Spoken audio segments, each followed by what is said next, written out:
Let me start the...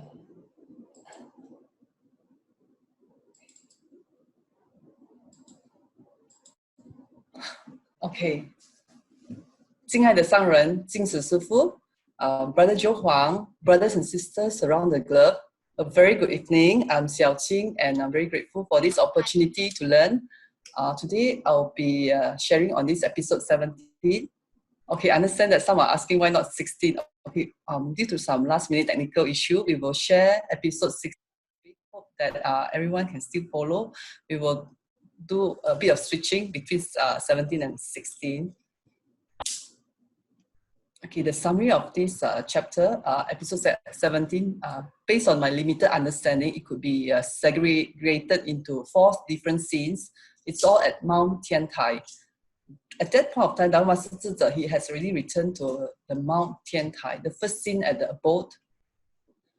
And Dharma mentioned that he was saddened. But what really saddens DharmaTraining the most? During the conversation at the abode, we could,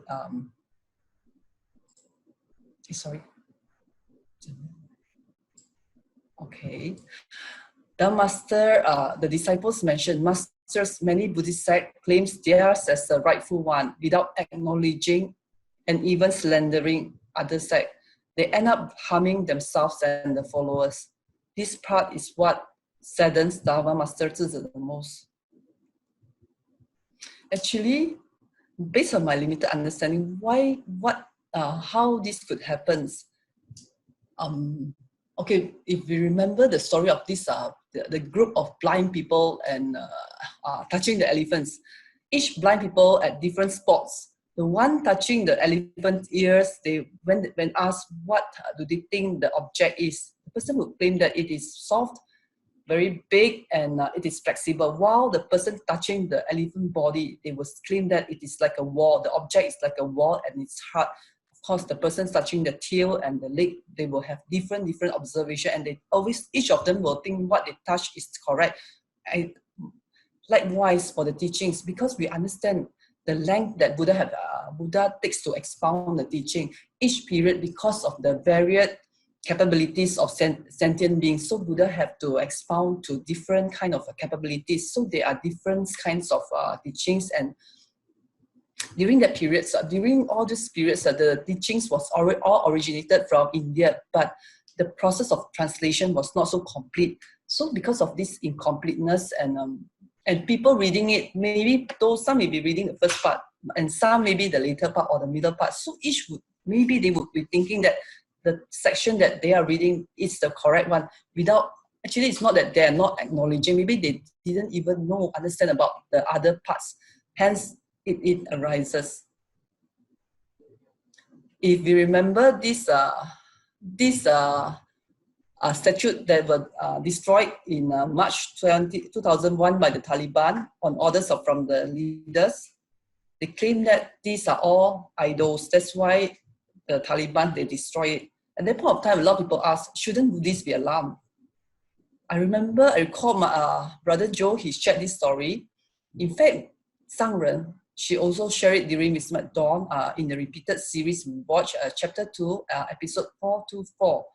It mentioned about this, that Dharma is actually, in fact, it is complete and solid set of truth principles. It's just like the statue, it can be destroyed, but it will not destroy the essence of the Dharma.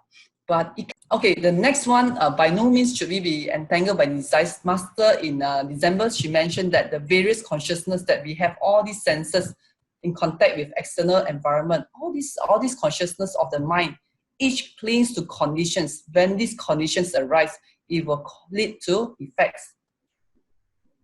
When effects mature, retributions manifest. Unchanging law. This is the cycle of how causes leads to effects. Definitely, whatever happens today, the retribution, it must have its own cause. Things won't happen just like that. Then this master also mentioned in December about this yak that has its own big tail. It is so attracted to it, keep protecting it, keep looking at the tail, worried that anything will happen to it. So just like sentient beings, we are clinging to our 5 desires without regards to the future or our safety. The yak, imagine he couldn't really He couldn't even look in front. He kept looking at his tail. It is so very dangerous because he couldn't see the things in front of him. We don't know where we go after we leave this body. We don't know that suffering of the cyclic existence. And this monkey, it's like monkey eye, monkey ears. It depends how we protect it, mindful of it. If we are not mindful of all these five senses, it could be like monkey beyond our control, running all around wildly. So when this single thoughts of desire arises, initially it is this big, it ceaselessly multiplies. As we go through endless cyclic existence, this creates our desire ramps. It's that scary. Okay, another one. These five are the poison. If we do not take good care of it, our five senses, it will destroy our roots of goodness. In fact, these five poisons, we have to be mindful that they are illusory, temporary in essence, and they are not real. Contemplate on that. Okay, now MasterZhiZhe, she further shared that though Buddha expounds to different people, different ways, the intentions is the same. All Buddhist sects share the same goal. MasterZhiZhe said, this way we all can be reborn in Pure Land and attain enlightenment eventually. Of course, Sarang she also further explained to us that as Buddha have taught, I should follow accordingly. Like all Buddhas, past Buddhas, Sakyamuni Buddha also skillfully taught the three vehicles, giving and establishing provisional teachings. This clearly shows the Buddha had to hide the true and manifest the provisional by giving three distinct teachings. That was not the Buddha's original intent, but because of various sentient being capabilities, Buddha had to go through all those. But at the end of the day, the intentions of Buddha is the same, is for us to unreveal our Buddha nature. So everyone understand that everyone has the same Buddha nature as Buddha. Further, actually, in fact, every day we would have listened today. Teaching the great Dharma in the world is Buddha's one great cause. If sentient beings' capabilities are not matured, he could not directly show them the true nature. So at that point of time, everyone gathered to listen to the Buddha to expound the true Dharma. For the past 42 years, Buddha has to teach the three vehicles, which are the skillful means. 42 years later, the Buddha could start, when people are more ready, Buddha started to expound the wondrous Lotus Sutra.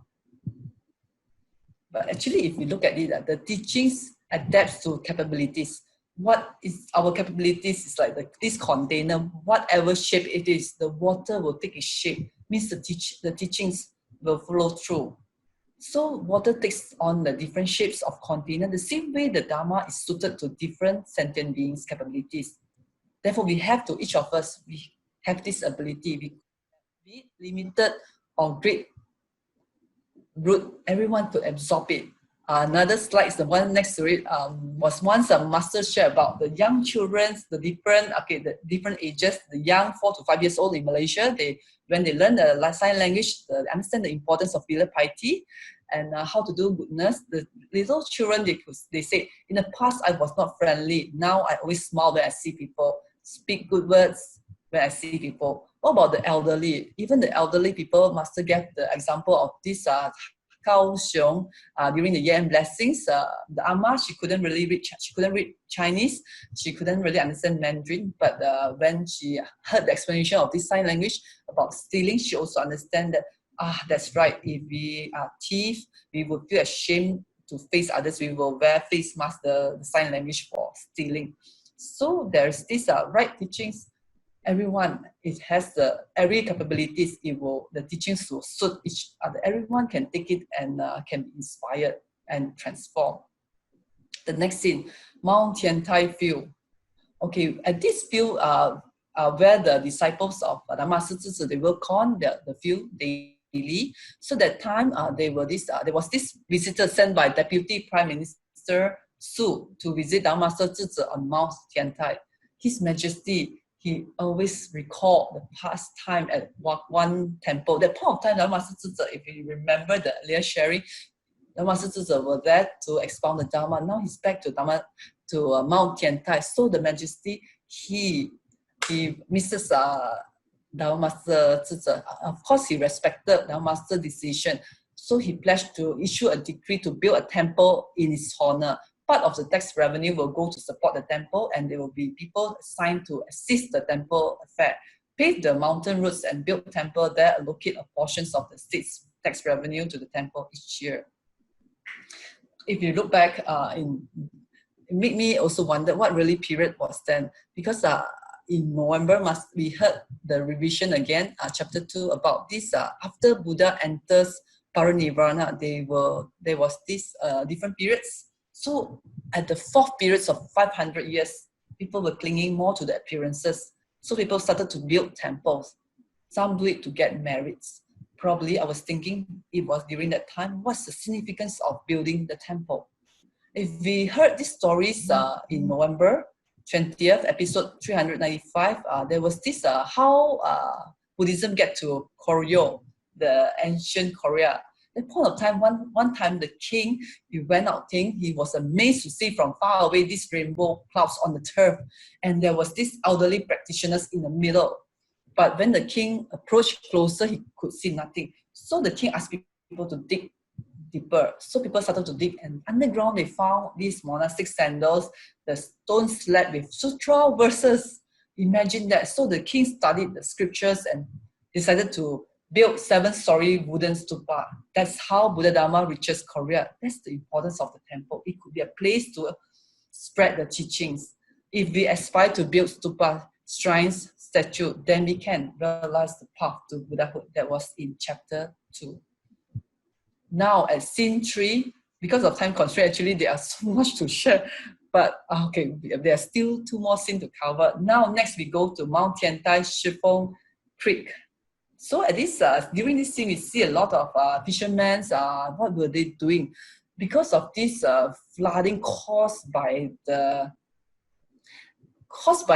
fences that these fishermen built. Why do they have to build the fences in the creek? Because they want to catch fish.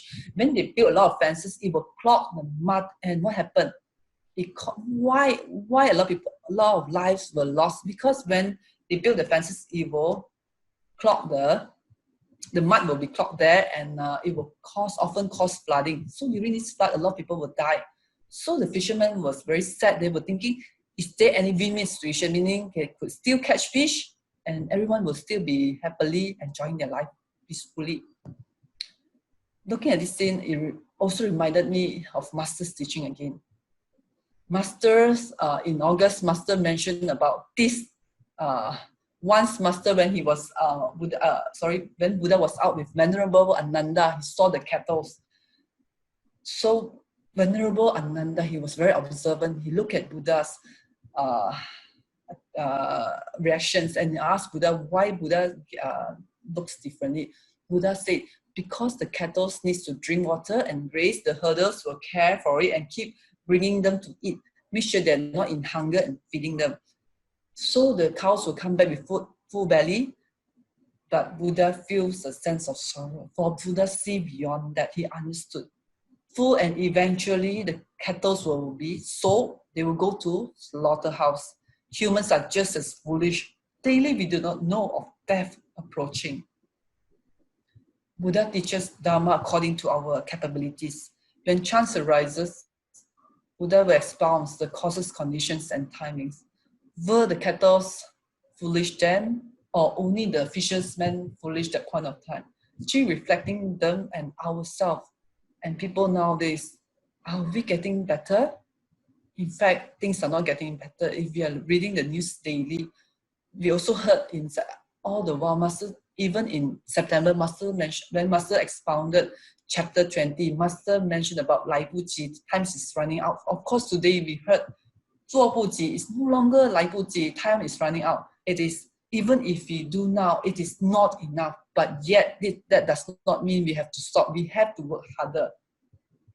The 4 elements in imbalance. Last Saturday, we heard from Brother Robert about the bushfire in Australia, burned as high as 23 to 24 stories so high. The firefighters will just look at it helplessly. They couldn't do much to that extent. The disciple asked Master, Dharma MasterZhiZhe, he went to this creek with the disciple. The disciple asked Master MasterZhiZhe, Dharma Master, you spend all the temple money to purchase fishes from this fisherman and then release it in another pond. I'm curious why. To that, Dharma Master replied, I simply meant to cherish life and protect the mountain. Creek fishes are sentient beings too, even if they are animal ram. That's how wise and compassionate all the great Dharma Masters are. Master on 10th of October shared the story of the Sakra Devana Indra, the heavenly lord. He was once attacked by Asuras, so he doesn't wish to hurt the Asuras, so he retreated with his troops. When they reached this tree, he saw this, on top of the tree, there was this nest with a lot of eggs. He doesn't want to disturb the eggs, so the heavenly lord, he went back to confront Asura. He has no other choice. The Asuras, in fact, they were shocked to see this, the heavenly lord came back with the troops. They thought it may be deceptive tactics, so eventually the Asuras fled. But from these stories, you could see that how all the wise and compassionate one, including the heavenly beings, they protected sentient beings. Of course, this story, how could we ever forget? Dharma Master mentioned, when cast the net to fish, did you realize you were also caught by net of your negative karma? The negative karma created by act of killing is irreparable. We heard Venerable Jayata stories about his past 500 lives as dog, 500 lives as stray dogs, hungry stray dogs, and only 2 times out of this 500 dog life he could eat full meals. Once when a drunk person vomited and he ate the vomit of this drunk person, and the dog was later bitten very badly, almost dying. And the second time was when he stole the dog stole the food of this farmer, but accidentally when he was about to eat the food, it was in this jar, the head went inside. When he I think looked up, he heard the farmer returning home. He wanted to escape, but he couldn't because the head was already in this pot. So what happened? The farmer, in his anger, he smashed.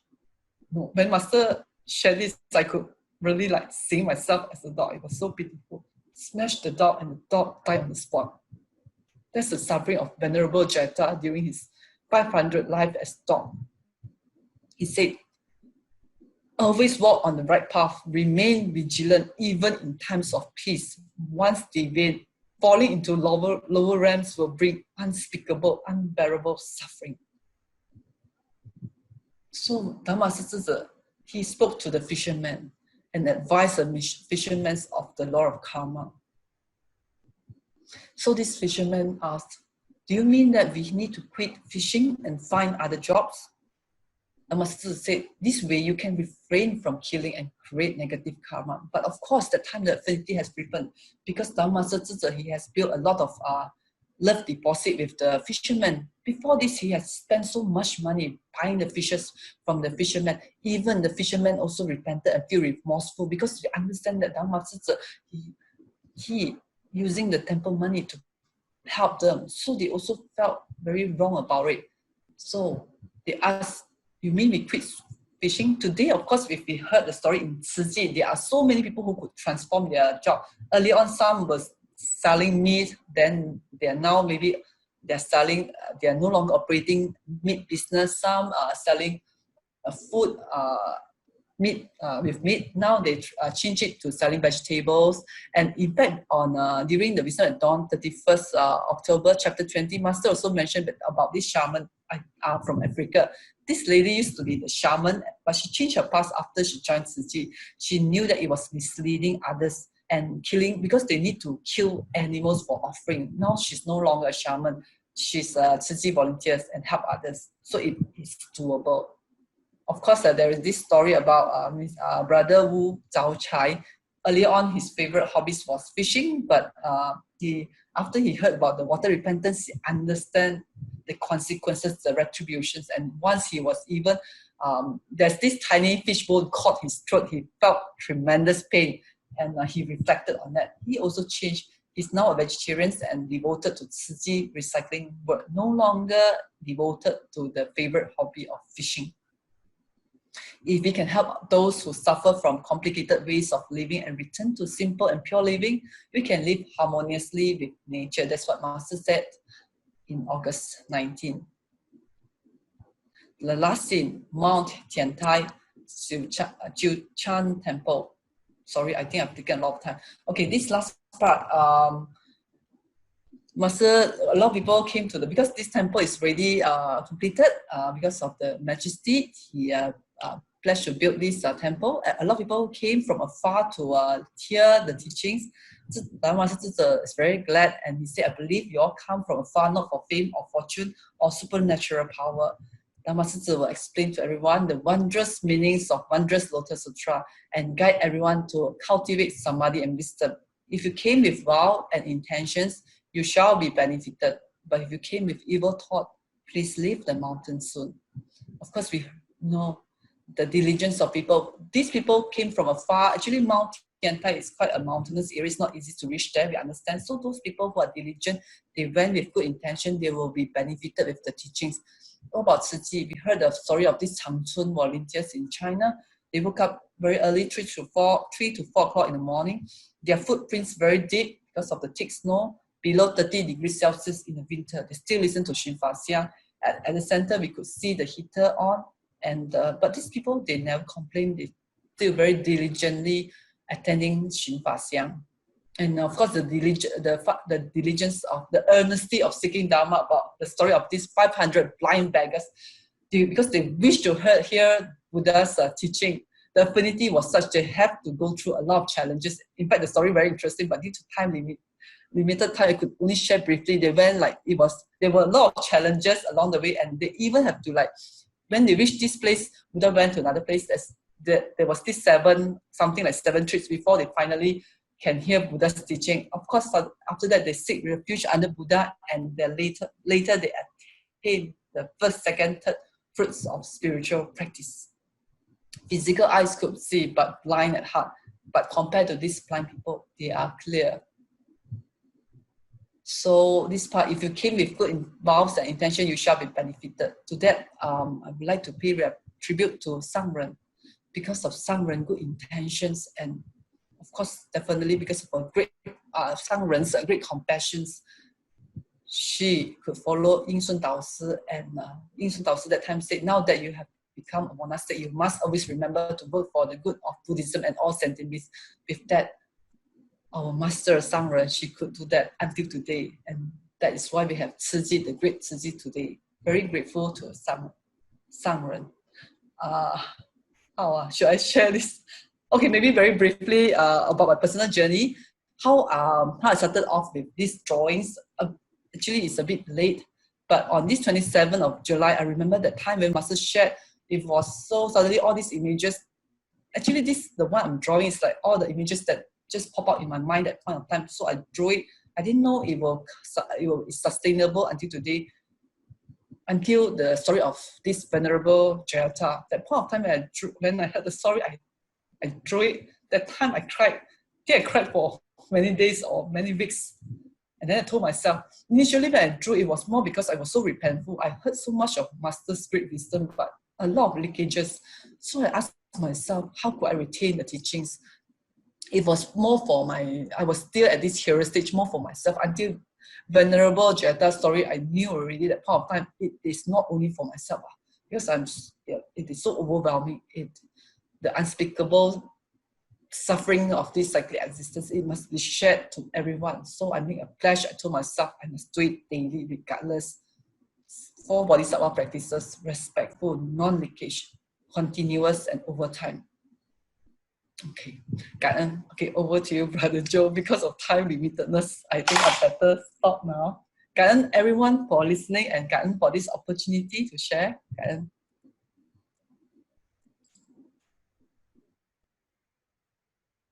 Okay, well, that was an amazing presentation, as well as the content itself. So many thanks to SisSiewChing for the wonderful presentation. And I am very much impressed because you brought in so many of the past wisdom at dawn, the learnings that you get combined with your understanding of the teachings, and so seamlessly weaved all the episodes together. And I'm talking about all the episodes of the wisdom at dawn and the stories, and I was just, you know, completely blown away at how you're able to put all of them together.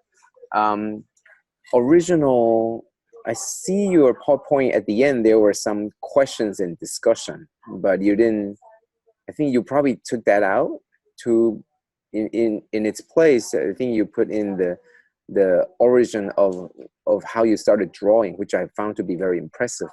I think the drawings are cute, and most importantly, it actually helps you, like you said, helps you remember and understand the meaning, and also help others understand. And I think that is very very important. Now, the couple things that that I think you hit at home from the first scene. You talked about one of the things that saddened MasterZhiZhe the most. This idea that all the different sects are sort of trying to claim to be the only way. Now, the only way, or the rightful way. And I think it's not just about the Dharma itself, or the teaching itself, but I think it's really about, the more I think about this, the more I think that this applies not to just this Buddhist sect, but it applies to our way. Imagine there's a group of people. Whenever you have a group of people, you will always have difference of opinion. And every groups with different opinions will always have the reason for believing what they believe. The most important part about this is that they all believe that there is right. So how do you resolve all these differences? And how do you resolve all these conflict? Now, granted, MasterZhiZhe had found a way to resolve all of this. But more importantly, I think, is how do we find a way when we are the ones engaged in these never-ending cycles of some people think it's better this way and others think it's better the other way. For every choices that we made, there's probably equally amount of people that hated it. You know, there's an equal amount of people that liked it and equal amount of people that hated it. And so it seems like it's impossible to please everybody. And that is still true, because even if, imagine today, even if MasterZhiZhe had already found a way, but is it really resolved? Because it's still happening, right? So even if there's a way, the issue isn't if there is a way or not. The issue is whether people would recognize and people will want to work together or not. So there is always a way. There is always a solution. The only problem is would people be willing to carry them out. So on your previous slide, I think you talked about MasterZhiZhe classify all of them into 5 periods and the teachings. I absolutely agree, and I think that was wonderful to try to resolve all the differences, but it didn't. It still happens until today, right? So does that mean MasterZhiZhe failed? No, he just discovered that that was how it's supposed to be used, but it doesn't mean that people are going to use it that way. So it's almost like Buddha had discovered the path, and he pointed to the path, but no one walked it. And that is why we are still having this problem. Okay. So I think I just wanted to point it out. Furthermore, I think there were some of the very good drawings. I think it was very creative. When we talked about entangled by desire, I think so many of these talked about desires are all linked to the 5 senses, or our senses in general, right? The eyes and the ears, and that led me to believe that perhaps a person who is blind, a person who cannot hear, a person who cannot taste or smell or feel, would that person have no desire, right? For a person who is a vegetable already, and vegetable by its very sense, definition should probably mean, and someone, you know, probably doctor or a medical doctor could probably say that someone who is a medically classified as vegetable, they probably have, you could have external stimulus, you could have people pinching them, but those stimulus cannot reach, or there's no synapses firing, or their spinal cord cannot send a signal to the brain, and therefore no signal has been received by the brain. So all of these are not happening, but would they still have greed, anger, ignorance? So I think the problem isn't the elimination. You know, we're only looking at these five senses as the conduit. The tool itself isn't guilty, right? I think Brother Stephen Huang always said that, what can a knife do? A knife in the hands of a good person, in the hands of the doctor, becomes a surgical knife, but in the hands of an evil person, it becomes a weapon. So it is not the problems of the eyes or the ears, yet we always try to identify the desire as, you know, coming through this. It's almost like we're blaming the messenger. We're blaming the messenger for the messages they brought, while they're just a messenger. Because we think that if there is no messenger, we wouldn't hear the message, and therefore you must die. And so they kill the messenger, right? So usually that's what happens. But so yeah, that's usually what we are, and that, you know, further in depth, trying to understand this, the three poisons, and the such, and the five roots. So okay, so lastly, I am very happy and honored, and I think one day if I see SisSiewChing again, I would love to see your collection of your drawings, and that would be I think wonderful. Now let me see, there's one more thing that I want to bring up.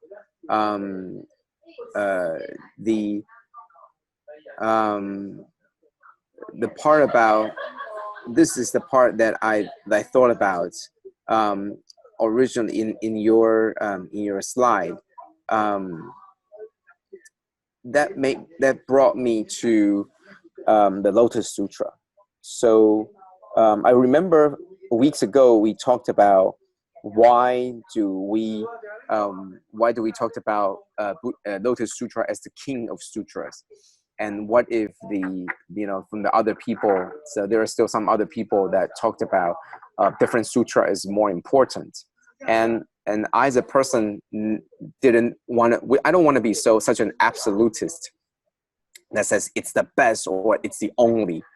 I try to be more objective, and sometimes that makes me not the absolutist, but that makes me sort of irresolute. You know, you sort of think that this is okay and that is okay too. And so what I want to say was that perhaps in this particular scene, it really puts it to perspective. I think that the Lotus Sutra is truly applicable to the great masses. It talks of these stories. It talks of these. The skillful means, and it uses stories and uses terminologies I think are so much easier to understand, and that's why it appeals to the great masses. But I think, as one person once shared with me, that suppose that the Lotus Sutra is the ox cart, and by reading it, you are on the ox cart. And so far, everything that's on the ox cart tells us what we're supposed to do. And most of the things that the sutra so far told us is forbearance. It's telling us to look the other way. is telling us to accept this. And while that is not a bad thing, it really didn't prepare us for all the things that could have happened. The only thing that it does is it tries to tell you that to see the future, that it's coming, that you will become the Buddha. Don't give up. And when you hit a problem, it's okay. You'll get there. So I think that it applies to most vast majority of the people in the past when they're not so attuned to Buddhism. And that's why I think that this sutra is perfect for this time period, because most of the people today, they might not understand Buddhism, but the true principles are all lost. And the only way to revive, to recover from, I think there was a drawing about the first 500 years and the second 500 years. It's almost like the last 500 years, or continuing to the age of decay, the Dharma decay, is that people are so far away from the principles that this is the only way to return and recover. And I think that is why right now, this is the most important. It's not that people are not learned. It's not that people are not knowledgeable. It's that people are so far from their true selves that they needed something simple to turn them, to inspire them, to get them that little glimpse of hope. And then when their wisdom is opened more properly, then you go into the next stage. Perhaps the other sutra who are more deeper into the teachings of wisdom. But for now, this world needs the role model. This world needs the precise direction that were talked about in the sutra, because we're not there yet. And those other sutras, while might provide something very important, right now, those are very difficult and we probably couldn't understand. So for the vast majority, I think this is what is the most important. So that I think was something that some people talked about and asked about. While I always, give some answer like this, but there's a deeper understanding. Lastly, I wanted to point to the slide where I think Dharma Master In Shun told the then young Master Cheng Yen the mission. And I wanted to point out a very minor, very small difference. Usually for our translation, we always translate 为佛教为众生 as for Buddhism and for sentient beings. And recently, I've also I spoke to the Dharma as Water team from the US, and one of the perspectives they gave me was, instead of saying it's for Buddhism, because the Buddhism with it sounds like, and it is for most people when they see this, it's a word that represents the religion itself. And while you could argue that it actually is, it is because the religion itself was the Buddha's teaching, but there were another group of people that thinks that it should be translated as for Buddhist teachings and for all sentient beings.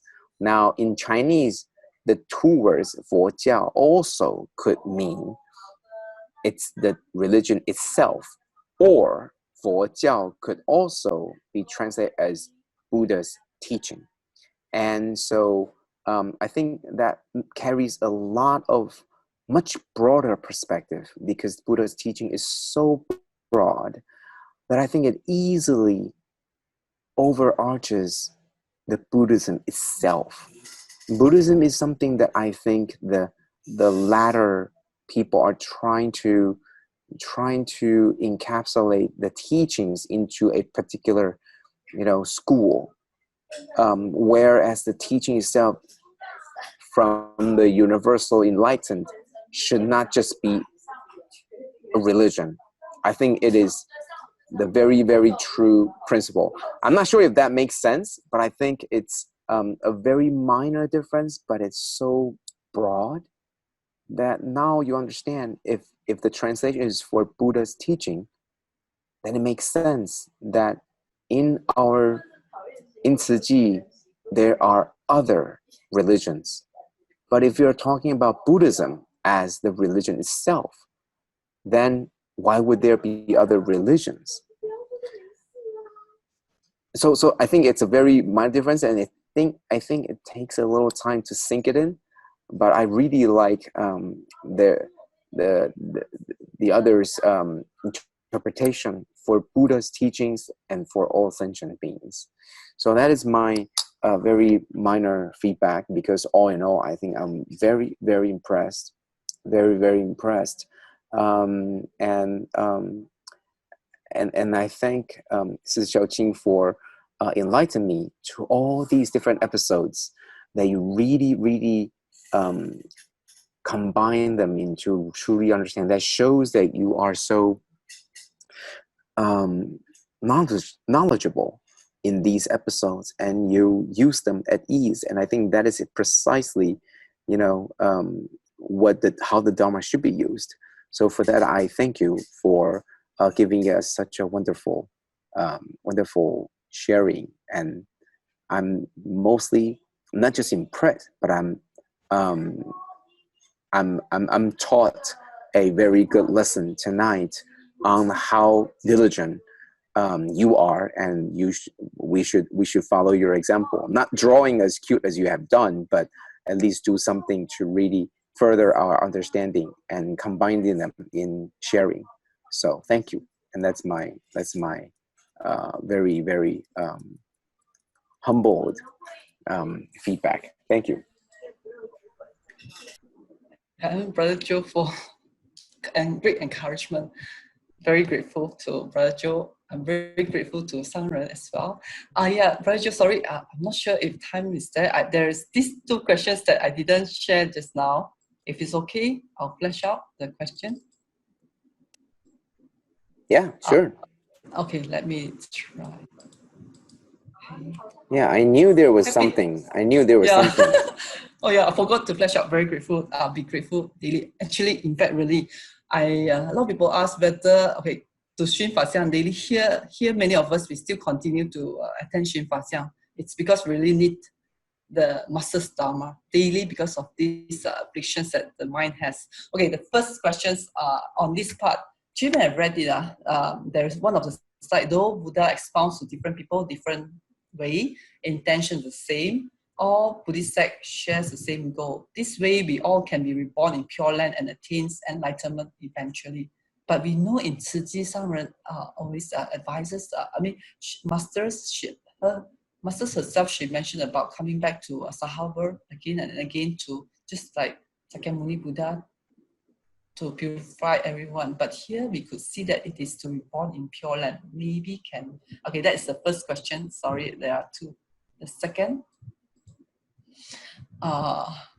Despite being classified into 5 periods and 8 teachings, all Buddha's teachings aims to guide people to enlightenment.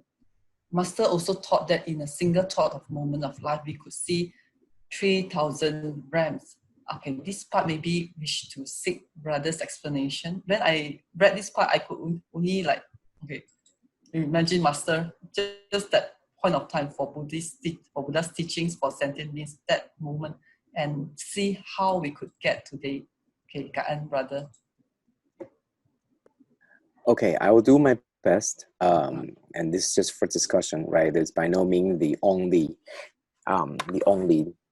way to look at this. For the first part, when we talked about, I think it was talked about our vows to return to Saha world. I think always know that even the things that we hear now, I still think that it's a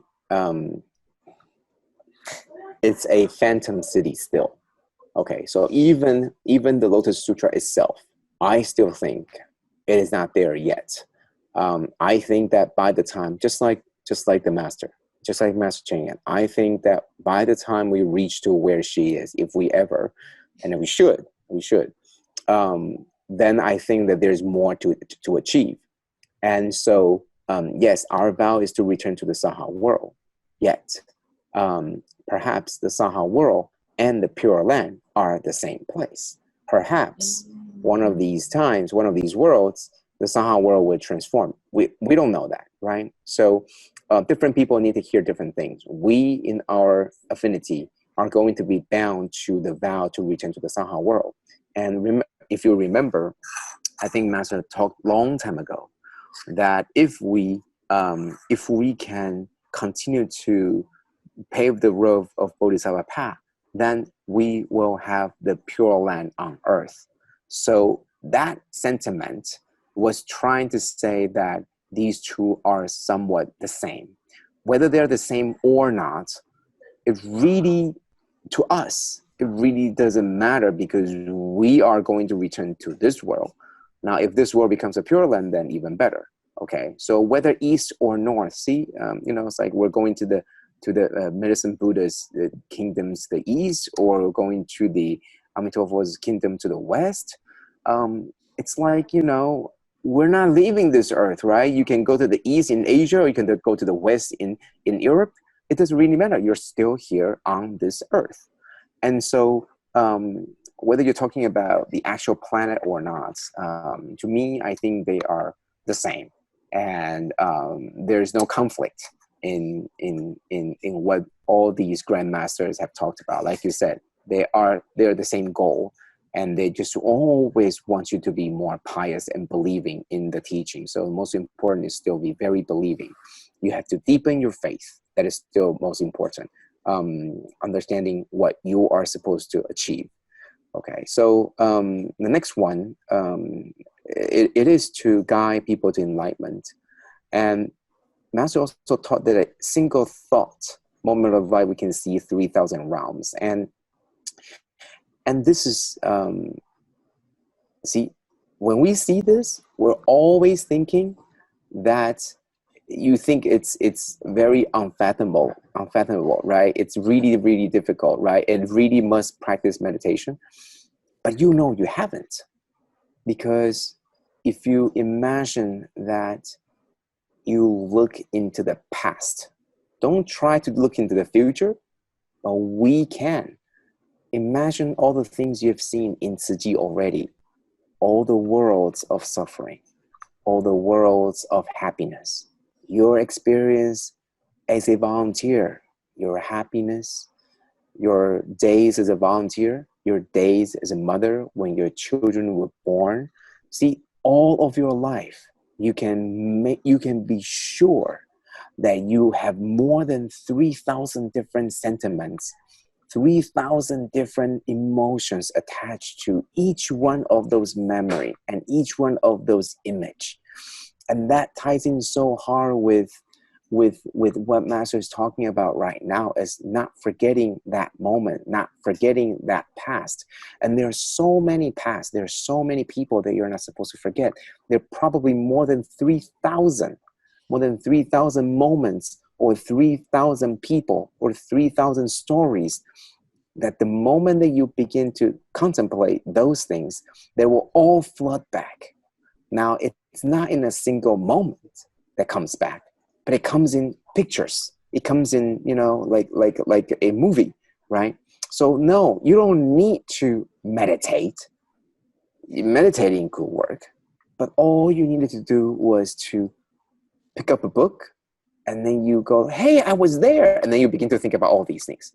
The book that talks about, 9/11 or 9/21, or a particular flood in Malaysia, or a particular time in Burma, or all these things, and you go like, I was there, right? So even though the book only has 2 pages on it, you probably already flashback memories of all those people, all those tears, and all those laughter. And even the smell, the sight, the sound, the taste, they all come back. That's what it means to see 3,000 realms, I think. That, you don't really need to relive it, but you already taste it, see it, remembered it. And so I think it's definitely possible. You can see the 3,000 realms, and because we have our memory, and it's unbelievable. That's my take on this. Very good. Yeah. Cảm ơn. Thank you. I'm sure everyone is as inspired as I am by Brother Joe. Okay, sorry. Any last question? Any question else? Okay. Cảm ơn everyone. Of course, great big cảm ơn to Brother Joe. We know how busy Brother Joe is. Despite that, Brother Joe still spare his time to train us. Very cảm ơn. Lots of heartfelt and wisdom sharing today. Cảm ơn. Cảm ơn, brothers and sisters, for your presence. Hope that each of us could sustain the Dharma joy and take in another piece of Dharma Master and Huan and love to our life. Let us please make 3 bows to the Buddha and Dharma Master as we depart to apply these teachings in our daily life. Let us pay our respects to our teachers of life, universal truth. Palms together. First bow. Second bow. Third bow. Cảm ơn everyone. Cảm ơn Brother Joe. Okay, see everyone tomorrow. Cảm ơn. Cảm ơn everybody. Good night. Cảm ơn. Good night.